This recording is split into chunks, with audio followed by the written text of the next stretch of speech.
Okay, we're going to finish these notes. We're picking up on 11 and 12 on page 2. We were solving equations that contained radical negative 1, which becomes I.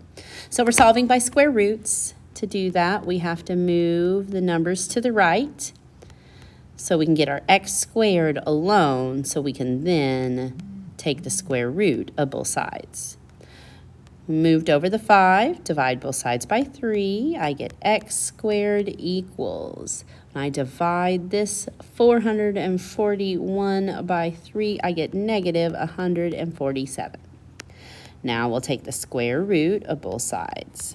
I get x equals plus or minus radical negative 1 times radical 147. That's not a perfect square, so we're going to have to come up with the factors. X equals plus or minus I. 147 is 49 times 3. So now simplifying this, x equals plus or minus 49. Radical 49 is 7, so that's 7i radical 3. Okay, this one has a fraction. It's okay, we should be able to handle it. First thing is we got to move this 1 over. So I have a negative 2/3 x squared equals 18. Now I'm going to divide both sides by this negative 2/3. They'll cancel on the left, gives me x squared. 18 divided by negative 2/3 is going to be negative 27. From here, when I have x squared by itself, I now can take the square root of both sides. So that gives me x equals plus or minus radical negative 1 times radical 27. X equals plus or minus radical negative 1 is I. 27 is 9 times 3. 9, radical 9 is a perfect square. That is a 3. So this will be 3i radical 3. Okay, so that's solving.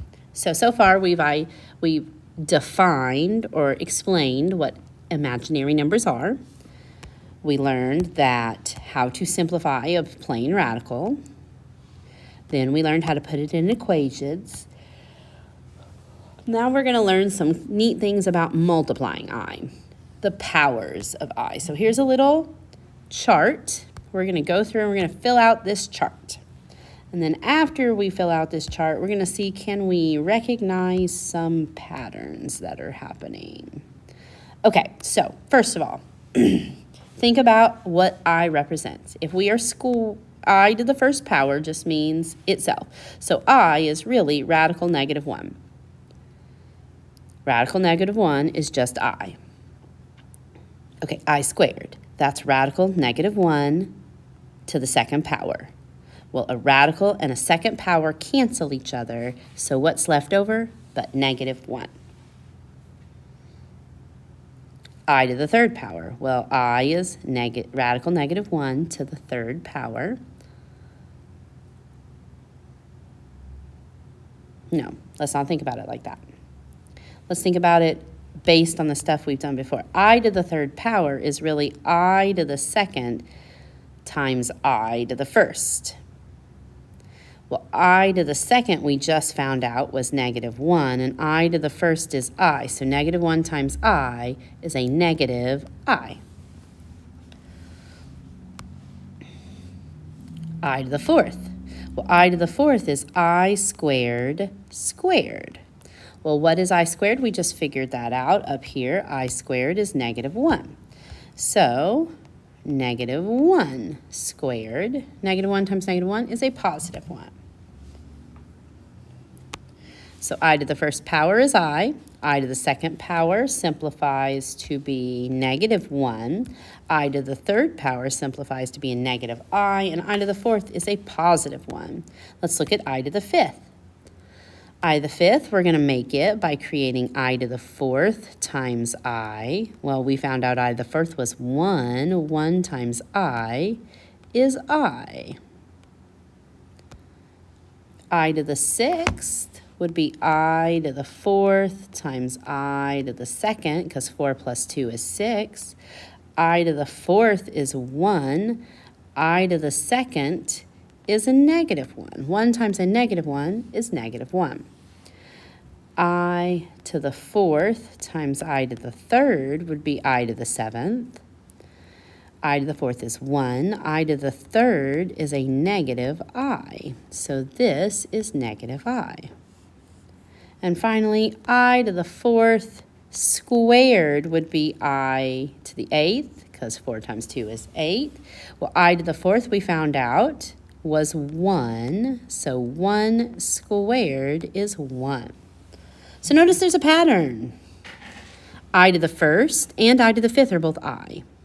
It goes I, negative I, I. Here, let's highlight as I say it. It goes I, negative 1, negative I, 1. I, negative 1, negative I, 1.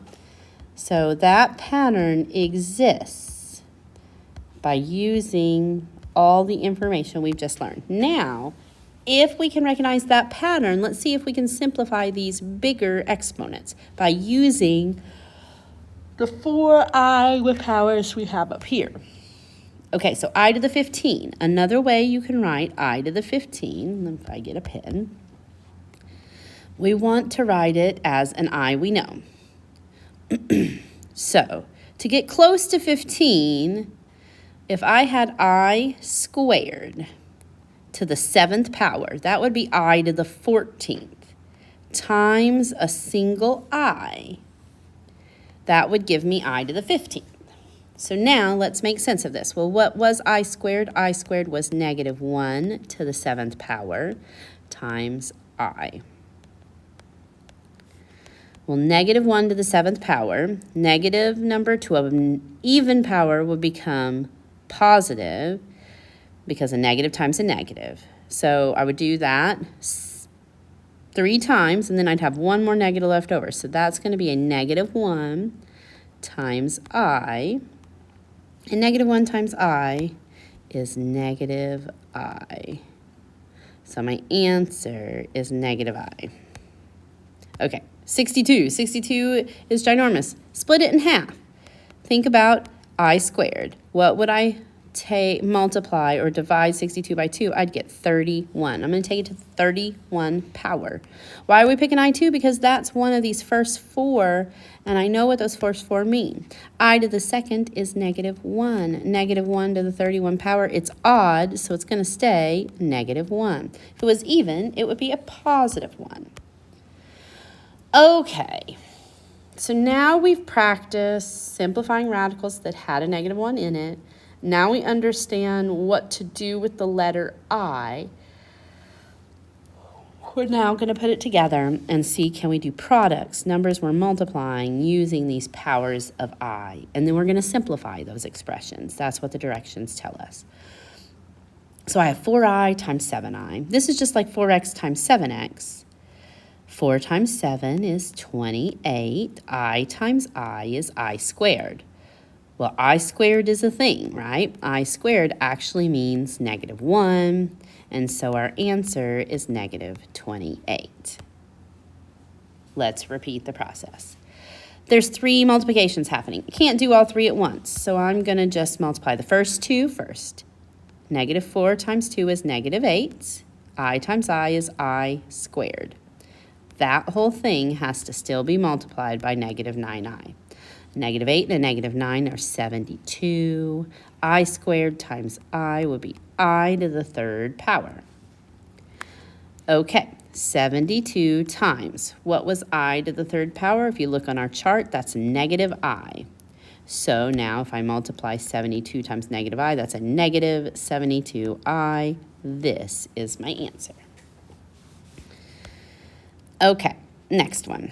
Something to the 3rd power means I multiply it by itself times itself 3 times.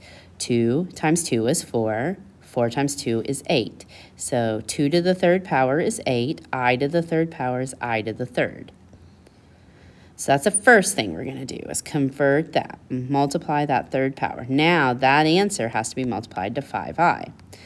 8 times 5 is 40. I to the 3rd times I would be I to the 4th. We're now going to simplify it because I to the 4th in our notes is 1. So we're going to say 40 times 1, and that equals 40.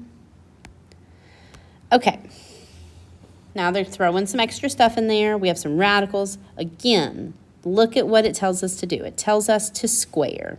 So first thing is, this is I radical 3 times I radical 3 times negative 8I times negative 8I. Okay, I times I is I squared. Radical 3 times radical 3 is radical 3 squared times negative 8 times negative 8 will be a positive 8 squared, which is 64. And then I times I is an I squared. Okay, now we're going to convert all these I squareds into other things. Remember, I to the second power really means just negative 1. So this is negative 1 times. A radical and a square cancel, so I'm just left with 3 times 64 times I to the second is negative 1. 3 times negative 1 is a negative 3, times 64 times negative 1 is negative 64. Multiply the two numbers together, a negative 64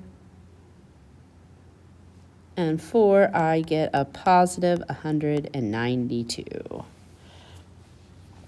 So there were lots of ways. I could have multiplied it together and combined it instead of converting it.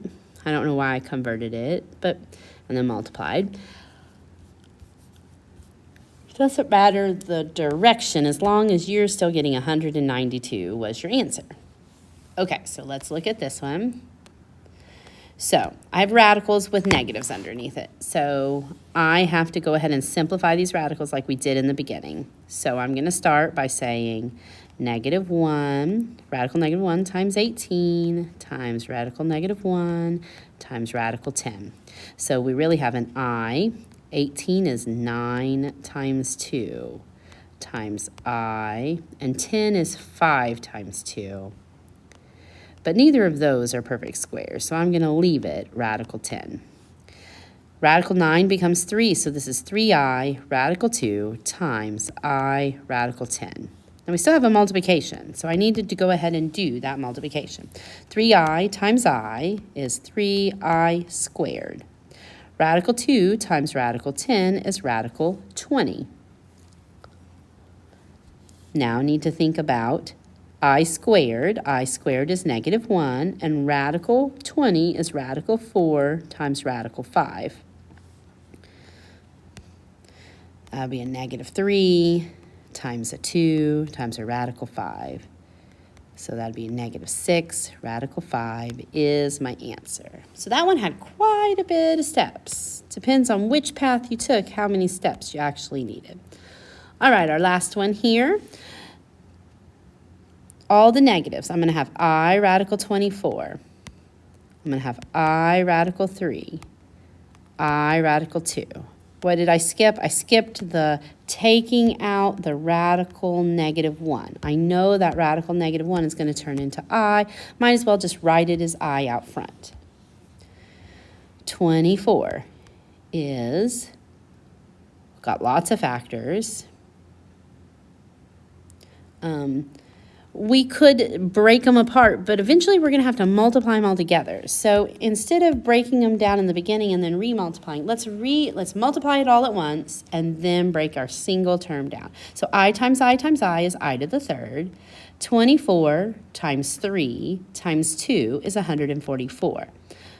If we hadn't multiplied them together, I wouldn't have known that it was a perfect square, and I would have had to simplify and then multiply and simplify again. So sometimes go ahead and multiply it all together to see what you get. Okay, I to the third.